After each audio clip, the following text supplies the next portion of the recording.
Hi. Ganun talaga. Ang ina-expect ko lang after nito, may dinner. Charot lang. Charot lang. Yung time na nawala siya, yun yung time na parang nagkalat ang buhay ko. Nawalan ng direksyon. Yung parang, anong purpose ko pa? Yun yung naging turning point na napunta kayo sa gambling addiction. Yes. Yes. Minsan wala kaming tulog, pumapasok kami sa comedy bar. Nagtitaping kami, nagsushooting kami, walang Walang tulog. tulog. Ganon kami ka-addict. Mahilig akong mag-ipon ng alahas. As in, Mahilig siya sa Nasanla alahas. mo. mahilig ako sa alahas. Ang dami kong alahas. Nasanla mo? Sanla ko yun. Ang binabayaran ko na lang mismo sa sanlaan, yung interest. Dahil hindi ko pa siya matubog. Yung- Totoo bang 10 Yes. million umabot halos? More than siguro. Nagdadasal kami yun eh. Sabi ko, Lord, alam ko may edad na ako ng konti, pero bigyan mo pa ako ng isa pang chance para maging okay yung buhay ko. Tapos after Yes. mga ilang linggo or 5 days lang yata may tumawag. Sabi ko, Lord, salamat. Yes. Ito na yung simula ng pagbabago. Nagkakasama na tayo dati Yes. pa. Sa Mga mga pelikula. show. Kayo nagpelikula kayo. Pelikula, tsaka yung pag nagko-comedy bar ako dati pag kumakanta, nakikita ko na kayo dati. Oh. Meron pa yata tayo eh, bukod dun eh. Huwag mong kiniklaim laging kasama mo si Miss Tony. Siyempre, namimili rin siya ng mga kasama. Hoy, malis na kung namimili. Hindi, ang tagal mo na MC sa, di ba, comedy bar. Oo, parang mga ano na. 20 years na higit na. 25 years. Kung 25 years ka na sa comedy bar, 25 years na rin ang friendship nyo eh. Oo. Kasi nagsisimula ako, tsaka nagsisimula siya, nung nagkita kami. Yes. Sa anong bar? Lapbox. Laugh-box, sa Yes. Laugh-box. Metropolis Mall. 2000. Yan yung ang daming comedy bars. Naman. Pero nung first time nyong mag-meet, nag-click agad. Nag-click Oo, agad. nag-click kami Oo, kaagad. Sa stage, panalo agad. Kasi opposite kami, di ba? Malinis, medyo... So madumi. Oo, ikaw nagsabi. Oh, yun na, papunta na Yung dun parang eh. gano'n, opposite kami lagi. Siya yung inaapi ko, siya yung naaapi, yung gano'n. May nangaapi, may role-playing kasi. Okay. So, ang unang naging close talaga kayo before pa si Chad. Yes. Oo. Kasi si Chad mas bata sa amin, mukha lang matanda. Oo. Mukha lang talaga. Atin lang to ah. Ako yung matanda, pero siya yung mukhang matanda. Pero alam mo, naalala ko, 2020 pandemic, nagka-show ako online kay Inang, yung I Feel You. In-interview ko kayong tatlo. Grabe, iniyak yung tatlo dun. Naalala niyo yung online show na yun? Ay, oo, yes. Hindi, kasi naniniwala ako ang mga komedyante, kaya sila naging komedyante dahil masakit yung mga pinagdaanan nila Yes. in the past, di ba? Kung babalikan nyo, ano ang relationship ninyo sa tatay nyo? Ano ko, spoiled ako sa papa ko. Promise, oo. Akong mas sinasamahan niya yun. Dahil bukod sa bunso ako, parang nararamdaman niyang bakla ako. Kaya parang lagi siya nakagabay sa akin. Pero never ka kinonfront. I'll never. Never. Until yun nga yung nag-birthday ako. Trauma sa'yo yung birthday, di ba? Oo, yes. 16 ako yun, sabi ko sa papa ko, gusto ko mag-celebrate ng birthday na ipapakilala ko yung mga kaibigan ko. Na kung sino ako. Alam na niya na parang Becky ako. Pero sabi ko, gusto ko makilala mo ko ng gusto. Oh. Kaya sabi ko, ang i-invitein ko, yung mga kaibigan ko talagang bakla. Ano sabi niya? Pumayag naman siya. Una sabi niya pa, parang hindi niya kayang humarap sa mga bisita. Tapos sabi lang ng mama ko, subukan mong hindi bumaba. Anak mo yan, kailangan mong tanggapin kung ano man siya. Pero hindi ako sinasaktan ng papa ko Never siya naging malupit sa akin. Pero yun lang, yung parang feeling niya siguro, baka mahirapan siyang tanggapin. Pero yung mismong party, bumaba naman siya. Tapos yun na nga, yung nakakain kami lahat, dun inatake ang papa ko. First time niyang na-stroke sa buhay niya. Tapos dinala siya sa ospital. Pagdala sa ospital, sinabi kagad ng doktor, 2 days lang ang itatagal. Kasi sobrang massive yung putok niya sa brain. Para daw binaril ng point blank. So, sobrang traumatic ng birthday. Oo, simula yun, para akong nagulat. Parang, ano ba to? First time ako mag-celebrate talaga. Kasi usually nga, nagse-celebrate ako sa sementeryo. Kasi nga yung birthday ko, November 3. Lagi kami nasa sementeryo. So, sa lubong lang. Ito, first time ko mag-celebrate. Kasi Tapos- pakilala pa. Pero, una, sinasabi ko pa sa sarili ko, at least, bago siya nawala. Naamin mo. Oo, tsaka natanggap niya, nakita niya yung mundo ko, yung mga nakakasama ko talaga. Kaya lang, yun talaga laking trauma sa akin, yung Sa birthday. Oo, hanggang ngayon hindi ako nagse-celebrate ng birthday. Hindi nga, Oo. kayo magkakaibigan. Hindi siya Oo, nag-celebrate. pwede ako sigurong kumain lang kami sa labas. Pero yung Celebration yung celebration na may invitation, pinaghandaan, May party. may party, hindi. Baka may mawawala. Kasi hindi lang isang beses yun, Parang Miss Tony. sumpa eh. Ano yung pangalawa nung birthday mo rin? The following year, sabi ng mama ko, maghanda ka. Sabi ko, ayoko. Baka kung anong mangyari na naman. Hindi, hindi totoo yun. Huwag kang naniniwala sa mga ganyan-ganyan. Nagkataon lang yun. So, nag-celebrate ako. So, swimming party naman yun. Party talaga. Tapos, inatake naman yung papa ng mama ko. Ibali lolo ko. Sa mismong birthday mo? Sa mismong birthday. Pero hindi siya nawatay. Pero, bedridden siya. Parang iniisip mo may nangyayaring masama pag Oo. birthday. Tapos, the following year, eto na. Kasi November 3 yung birthday ko, tinataon ko ng weekend. Yung lola ko naman, yung nanay ng papa ko, na ospital. So sabi ng mama ko, i-cancel mo yung birthday celebration mo. So na-cancel naman. Tapos nag-stay doon ng mga 3 araw yung lola ko. Tapos bilang sabi, stable na daw. Walang mangyayaring masama. So sabi ng mama ko, lalabas na ang lola mo sa ospital. Ngayon mo na ituloy yung birthday mo, celebration. So, tunuloy ko yung birthday celebration ko. November 9 yon, birthday celebration ko. Pagkatapos kumain, biglang namatay yung lola ko. After kain lagi. Oo, namatay yung lola May ko. something, no? So, 3 beses yun, 3 taon Kaya yun na hanggang sunod-sunod. ngayon, hindi ka nagsiselebrate. Oo. Ikaw, yung sa daddy mo, anong relationship mo? Super close kami ni dada ko. Kasi nung bata ko, ang work niya, technician siya. Oh. Gumagawa ng mga makinilya sa office. Tinuturuan nga akong gumawa. Alam mo yung maglangis ng makina ng typewriter, magtanggal ng mga tornilyo. So, yun ang tinuturo niya sa akin. Gusto niya akong gawin lalaki noon. Naramdaman na rin ng tatay mo? Alam niya ang bakla ako. Kasi nahuli nga niya akong sumasayaw sa gitna ng doon sa kalsada. Tapos may tugtog na body language. Body language. Tapos yung mga bata nakapalibot sa akin. Tinawag yung nanay ko, hoy, yung anak mo, babakla-bakla rin sa kalsada. Pauwiin mo. Ang dami mga bata nanonood sa kanya. Gaganon-ganon ako. Pero hindi nabugbog? Hindi ako binugbog. Mukha lang nabugbog, pero hindi binugbog. Hindi, binubugbog lang ako pag umaalis ako ng hindi nagpapaalam. Takas. Tapos, takas talaga. Yung mga panahon na gumigimik pa. Pero 2010, yung incarceration ng tatay mo, Yes. anong nangyari doon? Away. Nasaksak niya yung tao, tapos namatay. Dapat homicide kasi away eh. Yung parang ganun ang namin. Ngayon nauwi sa murder kasi wala akong lawyer. Eh di syempre traumatic event yun para sa Sobra. buong pamilya. Sobra. Kasi nadamay din ng 2 kapatid ko. 2 kapatid ko pang lalaki na isinama nila. Tapos yung isa niyang kapatid na babae, nagpunta ng Amerika. Amerika. So, ako na siya lang. lang ang naiwan, At tsaka nanay nanay ko. niya. So lahat yun burden niya.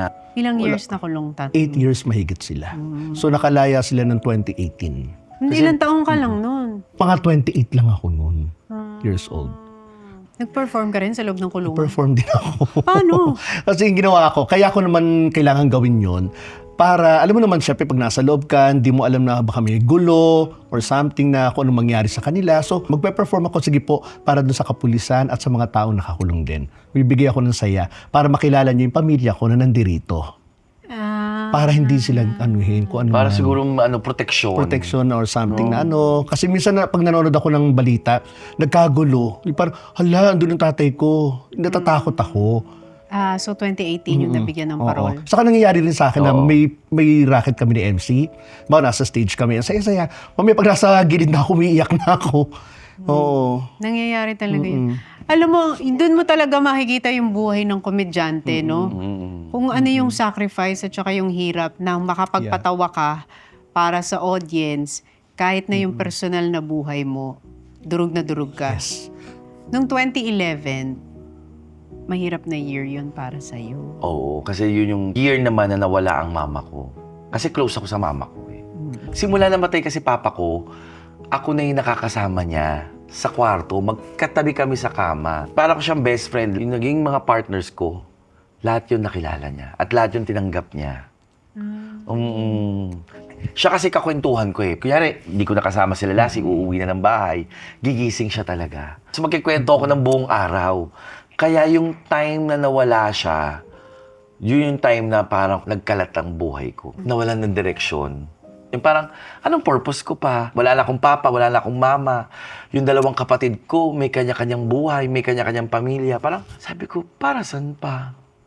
Yung ganun. Tapos, sabi nga nila, pag namatayan ka ng mahal mo sa buhay, habang tumatagal, hindi naman nawawala yung sakit. Same pa rin yung intensity ng sakit. Tuwing maalala mo. Oo, mamimiss mo. Lalo na pag meron kang mga achievements. Uy, sana pala, no? Nakita ng nanay mo. Oo, nakita ng... Naniniwala kasi ako na pag mabait ka sa magulang mo, yung blessing sa'yo ng Panginoon, tuloy-tuloy. Totoo. Kaya lahat ng mga kaibigan ko, yun ang lagi kong pinapayo. Maging mabait kayo sa magulang nyo. Kasi pag nawala yung magulang nyo, kahit ano pang kitain nyo, hindi ganun yung fulfillment. Saan pa pupunta eh? Parang Oo, ganun. di ba? Paano pa- Kaya ako paano natutuwa pa? sa kanya. Andiyan pa yung mama niya, yung papa niya, 76 na yung namatay. 76 papa namatay mo. siya last year. Yung kahit pa paano nabigyan siya ng pagkakataon na Nag-celebrate ng maraming milestones sa buhay. yes. Oo, yung kahit na alam kong yung 8 years mahigit nung nakulong yung tatay ko, alam ko na sayang yung panahon na yun eh. Kaya nung nakalaya siya, talagang binawi ko. Hinabol ko yung mga panahon na yun na makasama siya. Eh yun nga, kagaya nung mama niya, wala na. Tatay ko naman din, last year lang din nawala. Ayun, Paano sobrang yun? sakit. Kasi nung panahon na yun, nagpapagawa ako ng bahay. Na gusto kong i-surprise para sa kanila. Oo. Ayun. Eh yung habang ginagawa yung bahay, andun yung tatay ko, nakikita pa lang yung mga division, inakit ng tatay ko yun eh, nakikita niya, tapos sinasabi niya sa mga kamag-anak niya na, eto magiging kwarto na anak ko, eto yung ganyan, eto yung kusina, ganon. Proud na proud. Proud na proud siya, Oo. pinagmamalaki Proud na niya. proud, oo. Tapos hindi ko na maakalain, May 14, sinugod ko siya last year sa ospital. Yun yung panahon na hindi na siya makahinga. Tapos, nag-isa't kalahating araw lang siya sa ospital, namatay din agad. Alam ko, feeling ko naman na parang inaano niya lang sa akin na parang, ay, nagpapagawa yung anak ko ng bahay, ayoko nang sumabay. Pagdating kasi sa ospital, nalaman, malala na ang sakit ng papa niya. Yung pala, Pag matagal nililihim nang nararamdaman niya. ng papa niya. Hindi niya inaano. Nililihim niya kasi nagpapagawa ng bahay si Lassie. Ayun yung Parang sakit. ayaw niyang sumabay na, ay baka magastos Ano na. yung sakit? Meron siya sa kidney, tapos nalaman-laman na lang namin mga ano na pala siya. May mga komplikasyon May na. komplikasyon Lumala na. na. Oo. Mama ko rin ganun. Namatay kasi mama ko, dalawa yung cancer niya, stomach, tsaka cancer of the bones. Hindi niya sinasabi sa'yo? Oo, kasi yung nilusog namin siya sa ospital, stage 4 kagad. Ay. Cancer of the bones tsaka stomach, parehong stage 4. 2 weeks lang siya sa ospital. Tapos ako yung huli kasing Ako yung huling bumulong sa kanya bago siya nag-flatline. Okay na. At least makakasama mo na si Papa. Okay na ako. Tapos yun na. So, pareho kayong dumaan sa grief ng nawala ng magulang. Tapos naghanap kayo ng way para ma-divert yung pangungulila, di ba? Tsaka yung pain.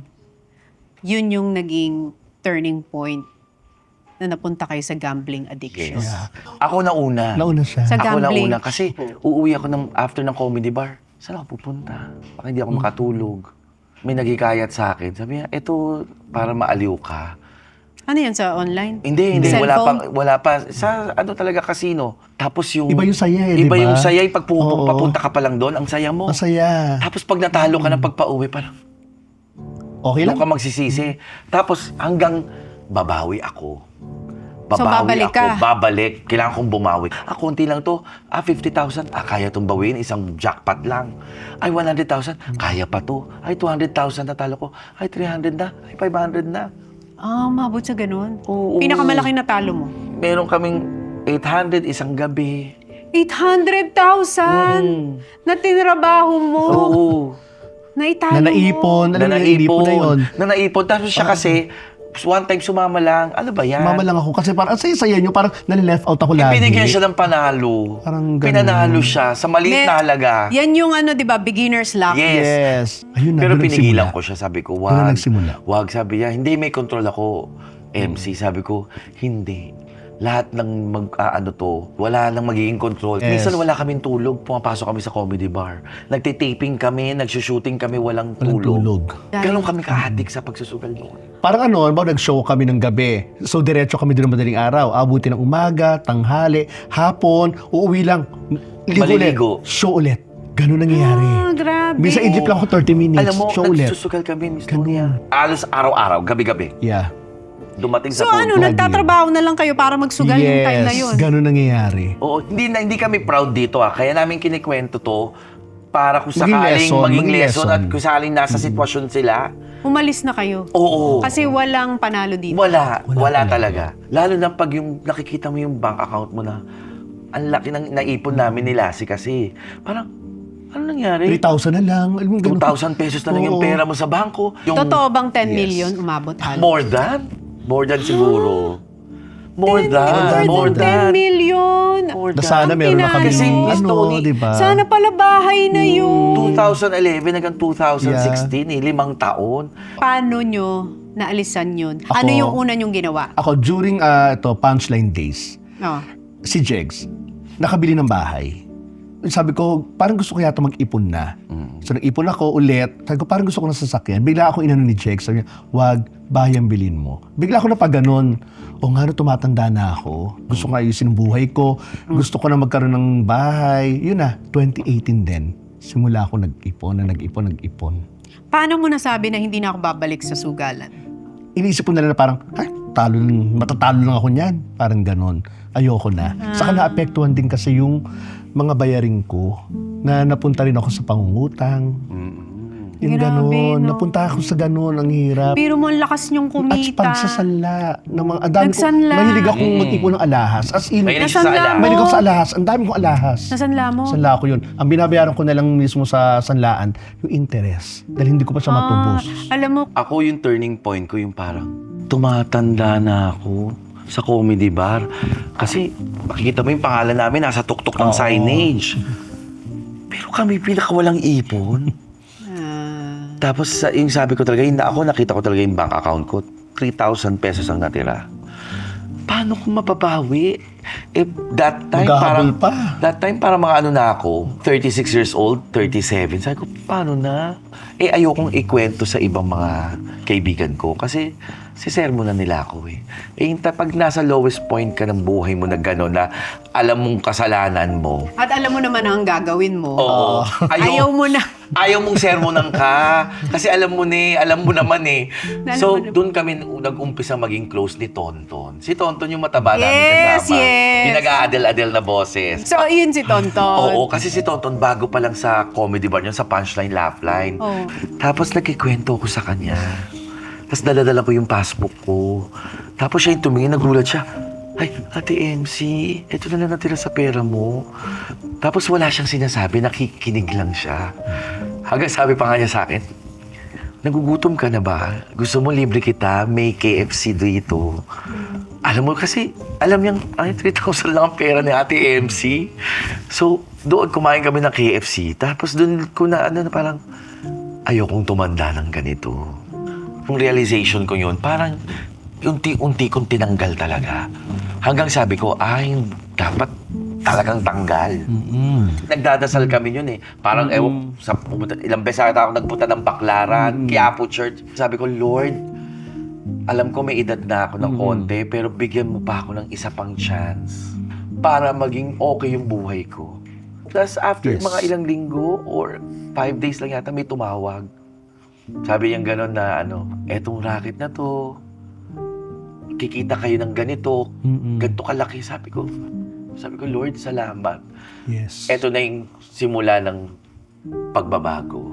Ang daming dumarating na ibang work. So siguro, galing. sabi ni Lord, eto na lang. Oo, Kaya kayo bibigyan mga ka naman. naka-line up. Una itetest ka. Tapos kapag napasa mo, bibigyan ka niya ng Ayun, ways kung actually paano meron. kumita ng tama at marangal at hindi ka masasaktan in the end. Ngayon lang namin na ulit yung nakuha yung financial freedom Yes. na sinatawag. Di ba yung wala kang iniisip, matutulog ka, wala kang iisipin. Ang iisipin mo lang na, paano pa maging matino ang buhay mo? Yes. Yun na lang ang iisipin mo, paano pa, saan ka magfo-focus na ngayon? Mas may peace of mind. Yes. Itong sitwasyon nyo ngayon. Paano yun sa'yo ngayon, MC? Kasi sabi mo, wala na yung nanay mo, tatay mo. Parang nawalan ka ng direksyon, ng fulfillment. Para saan itong ginagawa ko? So ngayon, yung mga ginagawa mong trabaho, yung pinag-iipunan mo, para saan na yan ngayon? Yung kuya ko, lagi kong nakakasama ngayon, nagkaroon siya ng problema sa pamilya niya. Sabi ko, ito yung purpose ko, na makasama yung kapatid ko at mabigyan ng direksyon. At saka yung mga kasamahan ko sa comedy bars. Yun talaga yung naging focus ko na gumagabay ako lagi sa kanila. Ikaw, Lassie, sa family mo. Sa family ko, kaya ako talaga, susumika para sa kanilang lahat. Kasi yung mga pamangkin pa ako, yung nanay ko kasi matanda na rin eh. Kaya gusto ko na ibigay sa kanya lahat ng mga, alam mo yun, yung kasiyahan.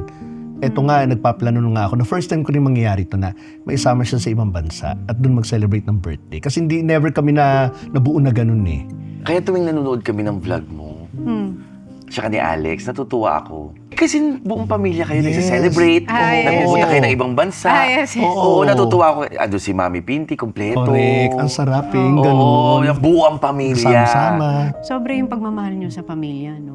Para ako, Siguro syempre- alam natin na kahit ano man mangyari, Oo. pamilya ang magmamahal sa amin. Dati kahit may boyfriend ako, Miss Tony, kung kuyari bibigyan ko ng relo yung boyfriend ko, bibigyan ko muna ang pamilya ko. Para kahit makita nilang may relo yung boyfriend ko, nauna nila nakitang may relo sila. Oo. Ganun ang thinking ko lagi. Bago boyfriend ko, Pamilya ko. pamilya ko muna. Bawa, kumain ako, rumarakit kami. Ang sarap ng mga nakakainan namin. Kailangan makakain din sila ng masarap. Ganun ang gusto ko ma-experience din nila, hindi lang ako. Oo. Tapos yung pagbibigay din ng pera, kasi sinasabi rin ni MC sa akin, yung nanay mo, bigyan ng allowance, ganun-ganun. Oo. Ginagawa ko yun. Ayun. Ako kasi Nagawa ko mama sa ko, yung buhay kanya. mama ko, may sweldo mama ko sa akin. Kasi iba Monthly? Oo, monthly. Kasi iba yung saya nila. Kahit hindi nila kailangan, iba yung saya nila. Ano ang secret para tumagal ang friendship ng 25 years? Kasi alam niyo yun, sa industriya natin, Yeah. hindi lahat ng friendship nagtatagal. Unang-una, huwag mag-aaway sa pera. Totoo. Nagsisimula kami, Miss Tony, sabi ko, kung magtatandem tayo, huwag tayong mag-aaway sa pera. So lahat ng gastos natin, divided by 2, Equally hanggang divided. sa sentimo. Basta tungkol sa work, paghahatian natin ang lahat. Ngayon, pag gusto mo kong ilibre, sabihin Yun. mo, Oo. libre kita ngayon, MC, okay. Yun, nagaganon kami. Huwag pag-aawayan ng pera. Yes. So, yan ang isa. Ano pa? Para Huwag- tumagal ang 25. Huwag mainggit. Yun. Yun ang wala walang inggitan kami. sa amin, walang inggitan. Hindi kami naiinggit. May project siya, go! Oo. Ganun lang, bagay sa iyo. Kunyari ganito, may project, huwag ka ma-offend friend Oo, ganun. kailangan pulube. Tapos hindi ako kinuha, siya lang. Support ako kasi sa kanya yun ba't mo kayo Mas bagay. Mas bagay. Kunyari kahit may nagano, sino kayang bagay to? Ay, parang mas bagay sila si Jan. Sa kanila may teleserye Tapos sabi ko, pa nakakatawa ka doon. Alam mo, ang galing-galing mo, nakakatawa ka doon. Yung totoong kaibigan, lagi silang masaya para sa kaibigan nila. Oo. Yes, totoo. Kaya ako tuwang-tuwa sa kanya na gawa niya yung bahay niya. Kasi naabot ako kung yung pag nangungupahan siya, yung pinto niya ganyan kaliit. Pag sinusundo ko siya, Lumulusot pa. para siyang Hindi nga. para siyang aso. Swear. Pag nakikita ka, pag natatandaan ko yun. Nangupahan ka Ako, ganun paano kaliit ko sa yung ganun pinto. kaliit? Nakita mo yung ganung stage ng buhay niya. Oo. Magtatrabaho kami sa mga malalayong comedy bars, susunduin niya ako, papasok na kami ng Marilao, Oo, Bulacan. kakain lang kami sa sa Magallanes Station. Yes, sa mag-MRT MRT. kami. Tapos ang budget lang namin dati, 300 pesos, 400. Pag walang tao, 200 pesos. Kalahati yung TF. Ganun yun. Tapos mag-ano kami, ordinary Bus bus. kami. Ordinary Baba bus kami kami. alabang, Kaya ganun. pag naaalala ko yun, Yung mga humble Those were beginnings. the Oo. days na parang nangarap kami na someday magkakabahay tayo. Parang ganun. So, pag pinapanood kayo ng mga tao, yung mga vlogs nyo, yung comedy skit nyo, ano ang gusto nyong maramdaman nila at makita nila sa inyo? Gusto lang namin na maging masaya sila At syempre, may matutunan din. Oo, pag nagpe-perform kayo, di ba? Ako, MC. tuwing nagvo-vlogs kami, kasi, di ba, madami kami. Bex Battalion, 3 talaga. Tapos, pag Bex Squad kami, mga siyam kami lahat. Na, hindi ka pwedeng mabuhay talagang mag-isa. Kailangan mong isa't isa. Na pamilya dapat. Kaya kami sa mga, ibang channel ng mga kaibigan namin, lumalabas kami. Pag kailangan ng tulong, Oo. talagang, Tutulungan namin. Oo, ako nag-i-schedule yun. I-schedule ko talaga. Oy, Shad, lumabas ka dito, ha? Oy, Lassie, kailangan mo lumabas sa ganito. Para matulungan ng tao yun. Oo. Tulungan nyo yung isa't isa kasi doon kayo aangat lahat sabay-sabay. Oo, di ba ang sarap yung pag lahat ng kaibigan mo angat? Oo. Kung lahat angat, walang kaibigan mo mangungutang sa'yo. Yun, di ba? Walang Totoo, mangungutang. walang mangungutang. Totoo Walang yan. istorbo. Oo, walang abala. Hindi, ako talaga May yun angat ang eh. lahi ko na Kaya yung nabuo yung Bex Battalion House, kung saan sila doon tumira, kaming 3 ang nag-ano yun eh. Kami lahat nagbabayad ng bills, lahat, pati Sabi ko, etong 5 taon na to, mag-ipon kayo. Yung Bex Battalion, mga 3 days na lang o 4 days na lang, wala na. Kasi natapos na yung kontrata namin. Yung house na... Pero masayang-masaya ako kasi lahat sila may kanya-kanya na. May sasakyan, may bahay May, na. oo. Umayos yung buhay. Yun ang story ng Bex Battalion and 25 years of friendship. The secret to friendship is huwag mag-away sa pera, Mm-mm. maging masaya para sa isa't isa. Walang inggitan, Huwag mag-inggitan. mag-intindihan.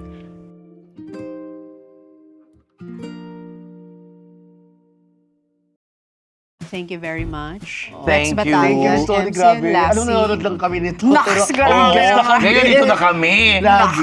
Oh my God. Thank you. Naiba nga yung tono ng boses Iba nga, namin naging serious Naging kami. formal. Parang naging kumalma kayo. Oh, naging formal eh. Alam mo kung Iba gano'n kayo. kakulit, di ba? Kasi nakita namin yung mga ibang guest mo, yung gano'n-gano'n.